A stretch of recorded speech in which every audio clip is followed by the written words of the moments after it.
Sede nada más que nós, sede na moça, meus irmãos no sacerdócio, meus irmãos em nosso Senhor Jesus Cristo. Sejam todos bem-vindos. E peço desculpa pela língua, hein? Tem que ter paciência, muita. Em um mundo saturado de imagens rápidas hoje, publicidade, estímulos digitais que fragmentam nossa atenção. O ícone ortodoxo atua como um filtro e uma âncora. Então, este ícone deste mundo rápido fica uma âncora. O jejum visual, que é parte de nosso jejum, como todos os padres falaram essas semanas sobre andar com Deus, sobre jejum, sobre oração de nosso Senhor Jesus Cristo. Esse jejum visual é parte dessa quaresma.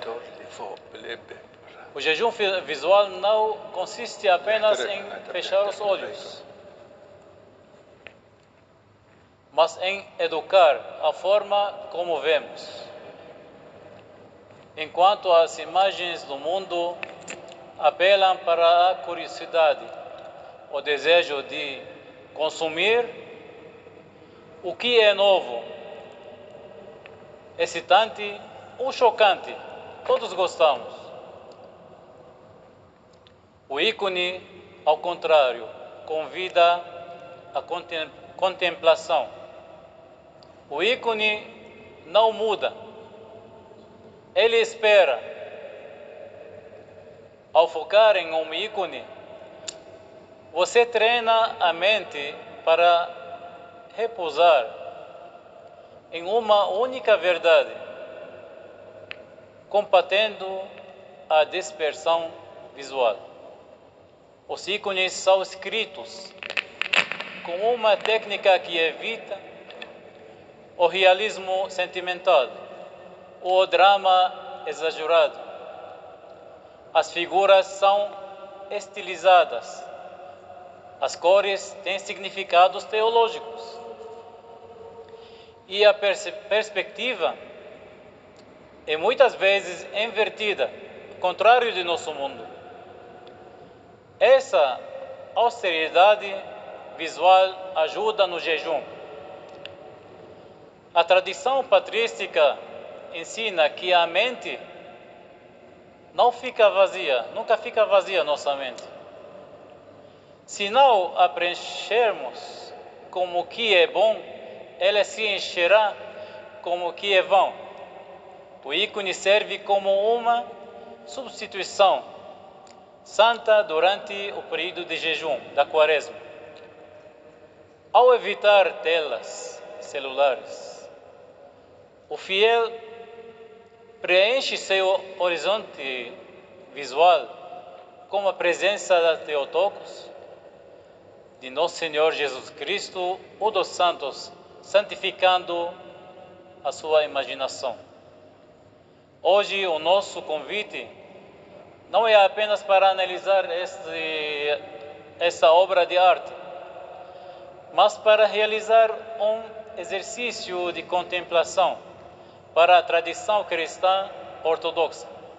O ícone não é uma pintura, ele não é uma ilustração didática, nem uma decorativa, nem uma peça decorativa.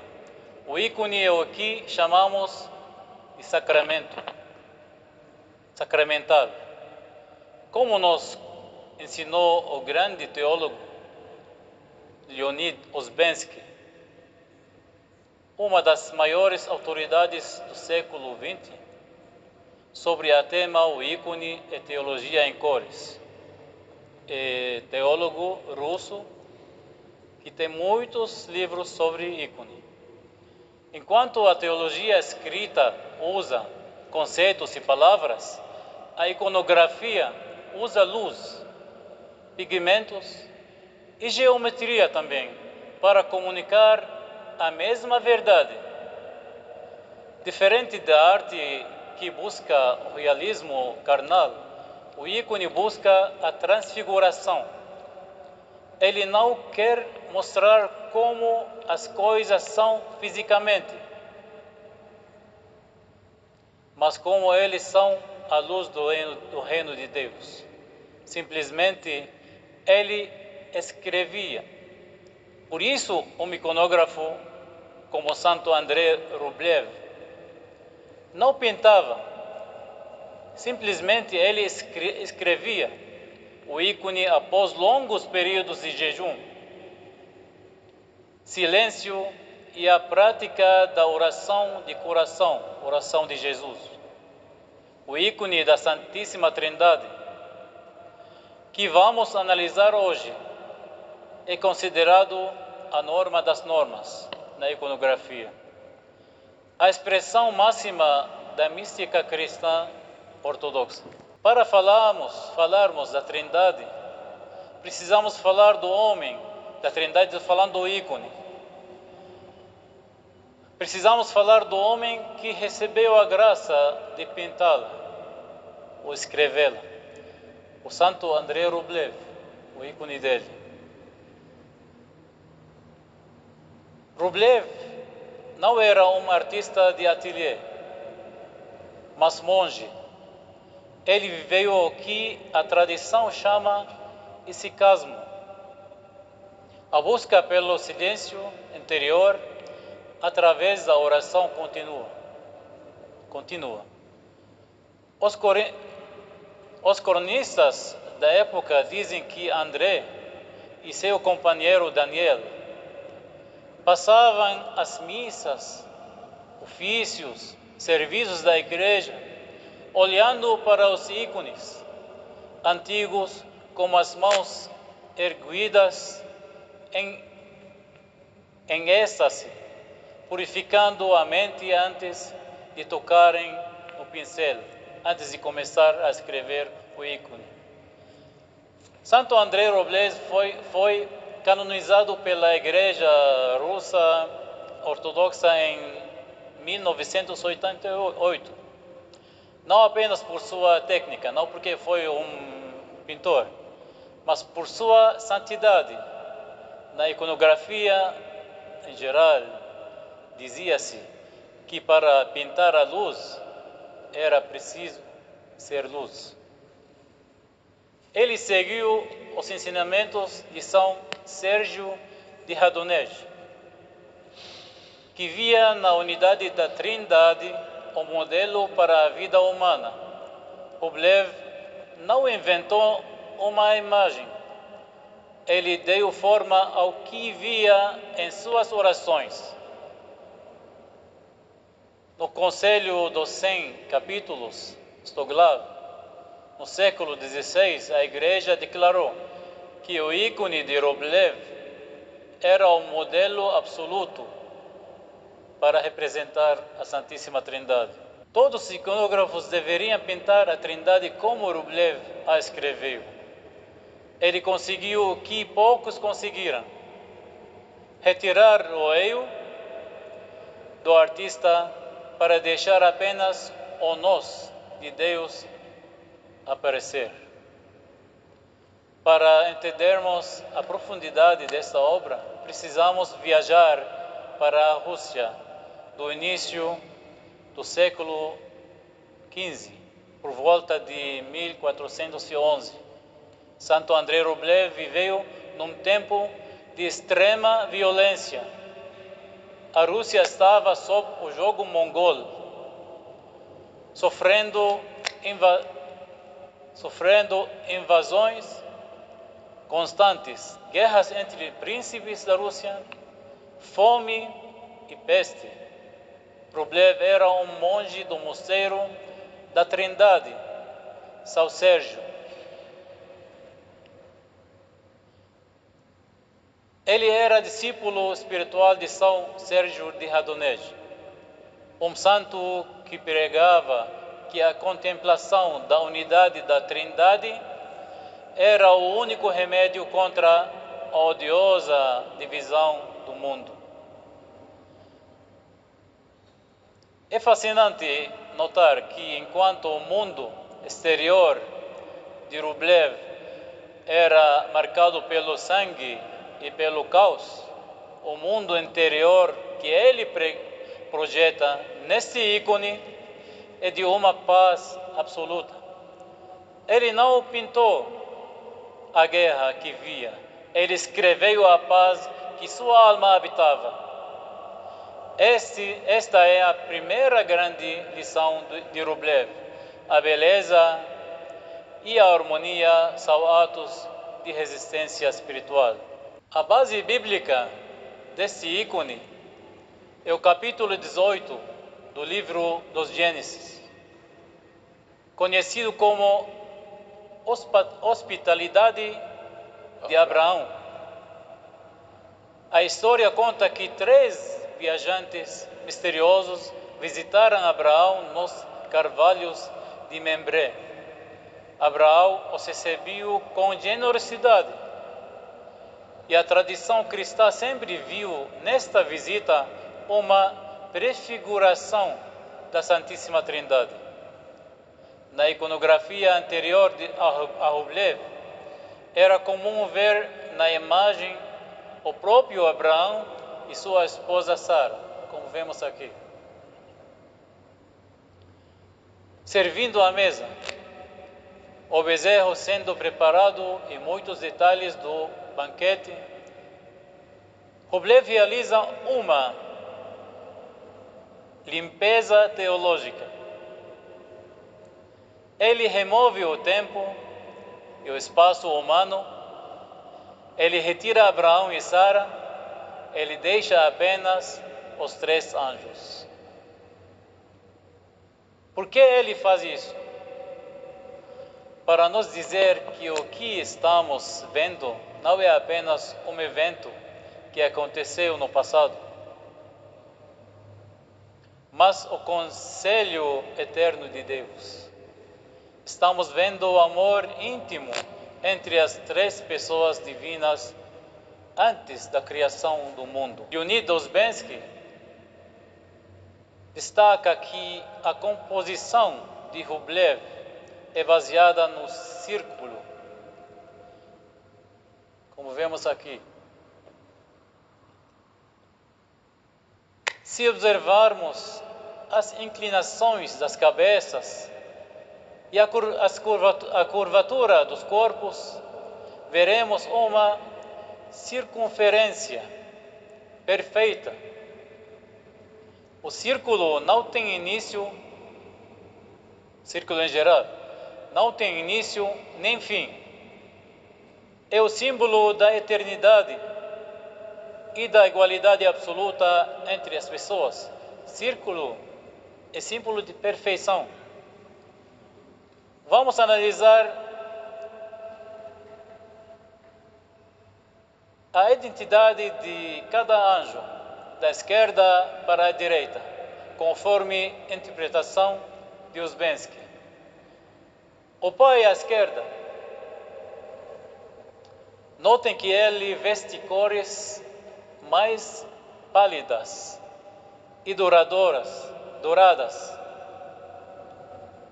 O ouro na iconografia representa a luz divina incriada. Suas mãos estão em sinal de bênção. Atrás dele, vemos uma casa, atrás do anjo esquerdo. Uma casa. Osbensky explica que esta casa simboliza a morada do Pai. O princípio de toda a criação é o nosso destino final. Ele olha para os outros 2, pois ele é a fonte de onde brotam o Filho e o Espírito. O Filho, segundo, no meio, ao centro. Jesus Cristo, na verdade é a palavra, Jesus Cristo depois da encarnação. Ele usa o azul intenso, que simboliza a humanidade, e o vermelho escuro, dentro, que simboliza a divindade e sangue. Sobre o ombro há uma faixa dourada, o sinal da sua autoridade como rei. Atrás dele, atrás de Jesus, está uma árvore. É o carvalho de Membré, historicamente, mas para Rublev é a árvore da vida. E a cruz, da vida e a cruz. O filho inclina a cabeça para o anjo, o Pai, em direção ao Pai, aceitando a vontade de se sacrificar pela humanidade. Terceiro, o Espírito Santo, à direita, veste um manto verde claro. Na tradição ortodoxa, o verde é a cor da renovação, da vida, que brota e dá esperança. Atrás dele, vemos uma montanha. A montanha é o lugar da revelação, do encontro entre o céu e a terra, como o Sinai ou o Tabor. O Espírito Santo parece selar o círculo, confirmando a comunhão entre o Pai e o Filho. Agora, meus irmãos, gostaria de chamar a atenção para um detalhe técnico que existe só na iconografia ortodoxa: a perspectiva inversa. Na arte em geral, no meio aqui, as linhas da profundidade convergem para um ponto dentro da tela, fazendo de nós observadores externos. No ícone de Rublev, iconografia em geral também, a mesa e os bancos dos anjos abrem-se para fora.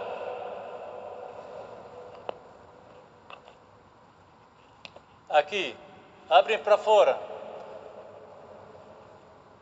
Se for uma natural, tem que ser mais larga. Olhando para a mesa, tem que ser mais larga. Mas na iconografia é ao contrário.